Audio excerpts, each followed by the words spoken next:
ஒருவர் மரணித்து விட்டால் அந்த இடத்தில் இருக்கிறவர்கள் அவர்களுடைய உறவினர்கள் என்ன செய்ய வேண்டும் என்பது தொடர்பாக சில முக்கியமான செய்திகளை தெரிந்து கொள்ள வேண்டியிருக்கிறது. அன்புள்ள சகோதர சகோதரிகளே, ஒருவர் நாம் அவரை பார்த்து கொண்டிருக்கிற போது அல்லது அவர் மௌத்தாகிவிட்டார் என்று கேள்விப்படுகிற போது அந்த இடத்திற்கு விரைந்து நாம் செய்ய வேண்டிய முதலாவது வேலை என்னவென்று கேட்டால், அவருடைய பார்வை பெரும்பாலும் நீங்கள் ஜனாசாக்களுக்கு பக்கத்திலே இருந்திருந்தால் தெரியும், கண் பார்வை அப்படியே திறந்திருக்கும். அதாவது பிளந்தது போன்று கண் பார்வை திறந்திருக்கும். இந்த நேரத்தில் நாம் உடனடியாக அவருடைய கண்களை கசக்கி மூடிவிட வேண்டும். அதை சிம்பிளாக அப்படி கசக்கி மூடிவிட்டால் மூடப்பட்டு விடும். சிலர் பயத்தில் தொடாமல் இருப்பார். ஆனால் பிறகு மூட போனால் சில நேரங்களிலே சிரமமாகிவிடும். நபிகள் நாயகம் ஸல்லல்லாஹு அலைஹி வஸல்லம் அவர்கள் ஒரு நபித்தோழரோடு இருக்கிற போது அவர் மூத்தாகிவிட்டார். உடனே நபி ஸல்லல்லாஹு அலைஹி வஸல்லம் அவர்கள் அவருடைய திறந்திருந்த கண்களை மூடிவிட்டார்கள் என்பதை சஹீஹான ஹதீஸ்களிலே நாம் பார்க்கிறோம். எனவே இது முதல் விஷயம். எல்லோரும் இதை கவனத்தில் கொள்ள கடமைப்பட்டிருக்கிறோம். அவர் மௌத்தாகிவிட்டார் என்று தெரிகிற போது அவருடைய கண்களை கசக்கி அவருடைய கண்களை நாம் மூடிவிட வேண்டும்.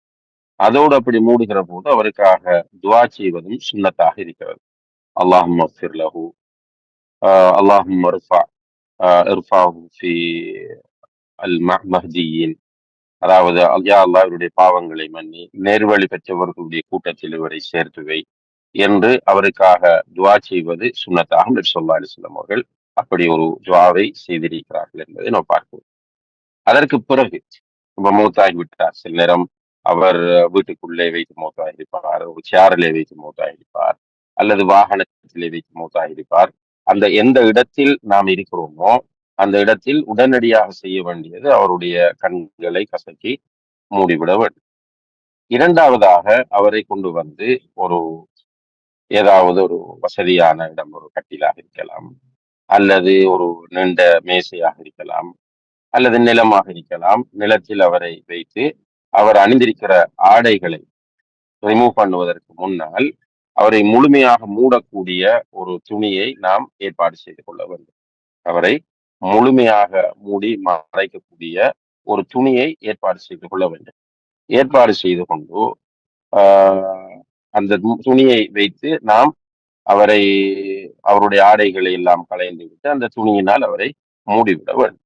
இதுவும் நபி ஸல்லல்லாஹு அலைஹி வஸல்லம் அவர்கள் காட்டி தந்த மிக முக்கியமான ஒரு வழிமுறையாக காணப்படுகிறது.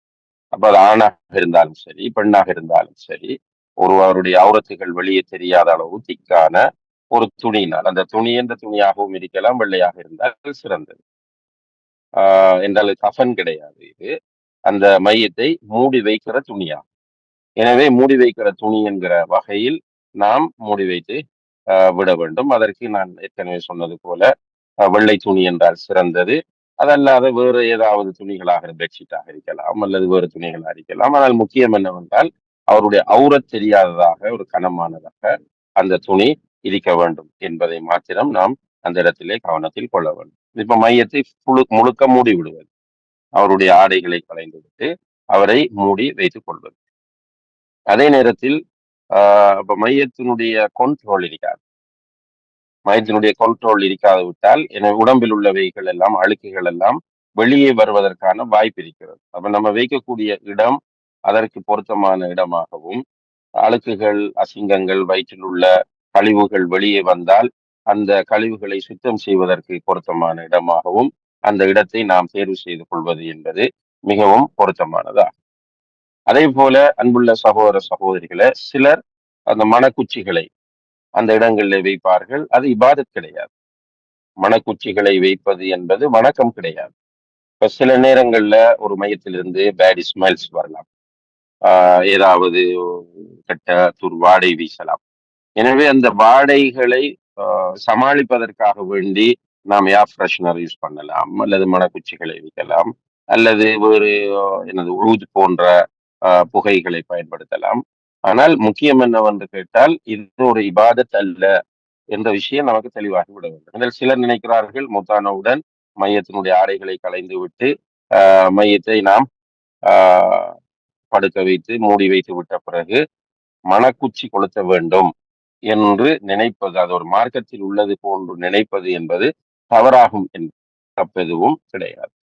இப்ப மையத்து மூடி இருக்கிறது, சிலர் என்ன செய்வார்கள் என்றால் மையத்தை எடுத்து தக்பீர் கட்டி விடுவார்கள். இப்படி அந்த மையத்தை கண்களை மூடுவது போல தக்பீர் கட்டி கொள்ள. ஆனால் தக்பீர் கட்டி வைப்பது என்பது நபி ஸல்லல்லாஹு அலைஹி வஸல்லம் அவர்களுடைய நடைமுறையில் உள்ள ஒன்று கிடையாது. நம்ம அந்த கையை இப்படி அவருடைய பக்கத்திலே வைத்து கட்டி விடுவதுதான், பக்கத்திலே வைத்து மூடி விடுவதுதான் நபி ஸல்லல்லாஹு அலைஹி வஸல்லம் அவர்களுடைய வழிமுறையாக காணப்படுகிறது.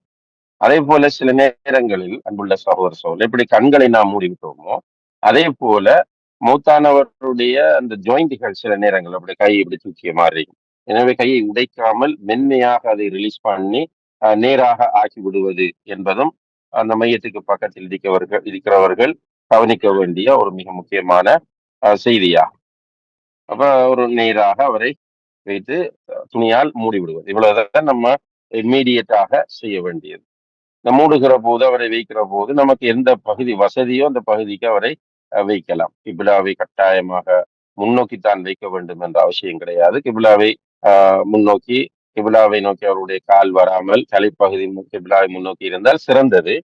ஆனால் நமக்கு நம்முடைய வீட்டில் இருக்கிற வசதிகளை பொறுத்து செய்து கொள்வதற்கு தாராளமாக அனுமதி இருக்கிறது என்பதையும் நாம் கவனத்திலே கொள்ள வேண்டும்.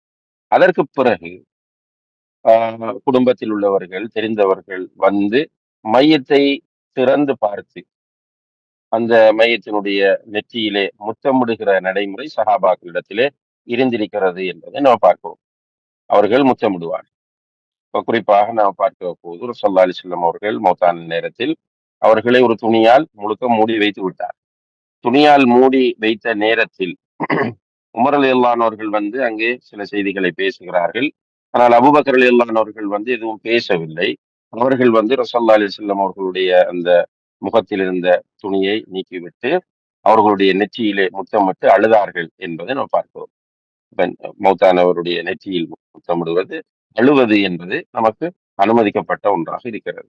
இந்த தலையை மூடுவது, முகத்தை மூடுவது என்பது பொதுவாக உள்ளதாகும். ஆனால் இஹ்ராம் அணிந்திருக்கிற நிலையில், உம்ராவுக்கு வந்து உம்ரா முடியாத நிலையில் இஹ்ராமோடு ஒருவர் இருக்கிறார். இப்ப உதாரணமாக மதீனாவிலிருந்து ஒருவர் உம்ராவுக்கு போகிறார் என்றால் அவர் துல் ஹலீஃபா என்கிற இடத்தில் வைத்து இஹ்ராம் அணிந்து கொள்வார். அவர் போய் உம்ராவை முடித்த பிறகுதான் அவர் இஹ்ராமிலிருந்து விடுபடலாம், துல் ஹலீஃபாவில். அதே போல இந்தியா, ஸ்ரீலங்காவிலிருந்து போகிறவர் எலம்லம் என்கிற இடம் அல்லது ரியாத் போன்ற இடங்கள்ல இருந்து வருகிறவர்கள் தாயிஃபிலே கர்னுல் மனாசிலே வைத்து இஹ்ராம் அணிவார். இஹ்ராம் அணிந்த பிறகு ஒருவர் மௌத்தாகி விட்டார் என்று சொன்னால், இஹ்ராமோடு இருக்கிற நிலையில், அது உம்ராவுடைய இஹ்ராமாக இருக்கலாம் அல்லது ஹஜ்ஜுடைய இஹ்ராமாக இருக்கலாம். இந்த இஹ்ராமில் இருக்கிற நேரத்தில் அவர் மௌத்தானால் அவரை அந்த இஹ்ராம் துணியை கொண்டு கஃனிடுவது சிறந்ததாகும், சுன்னாவாகும். அதே நேரத்தில் அவருடைய முகத்தையோ தலையையோ மறைப்பது தடை செய்யப்பட்டிருக்கிறது. ஸல்லல்லாஹு அலைஹி வஸல்லம் அவர்கள் ஹஜ் செய்யும் போது ஒருவரை அவருடைய வாகனம், அதாவது ஒட்டகம் அல்லது குதிரை மிதித்து கீழே விழுந்ததை மிதித்து அவர் மௌத்தாகிவிட்டார். ஸல்லல்லாஹு அலைஹி வஸல்லம் அவர்கள் சொன்னார்கள், அவர் அணிந்திருக்கிற இந்த ஆடை, அவரை குளிப்பாட்டுங்கள், அவர் அணிந்திருக்கிற இந்த ஆடையிலேயே அவரை நீங்கள் கஃனிடுங்கள், அவருடைய முகத்தையோ தலையை நீங்கள் மறைக்க வேண்டாம், மனம் பூசவும் வேண்டாம் என்று சொன்னார். எனவே இஹ்ராமோடு இருக்கிற ஒருவர் மூத்தானால் அவரை நாம் தலையை திறந்துதான் அவரை மறைக்க வேண்டும் என்பதை நாம் புரிய வேண்டும். இது அல்லாமல் பொதுவாக மௌத்தாகிற ஒருவராக இருந்தால் அவருடைய தலையை நாம் மறைத்து விடுவது, வருகிறவர்கள் அவரை தலையை திறந்து நெற்றியிலே முத்தமிட்டு கொள்வது, தேவைப்பட்டால் அழுவது என்பது மார்க்கத்திலே அனுமதிக்கப்பட்டிருக்கிறது, நடைமுறையில் உள்ள ஒன்று என்பதை நாம் புரிந்து கொள்ள வேண்டும்.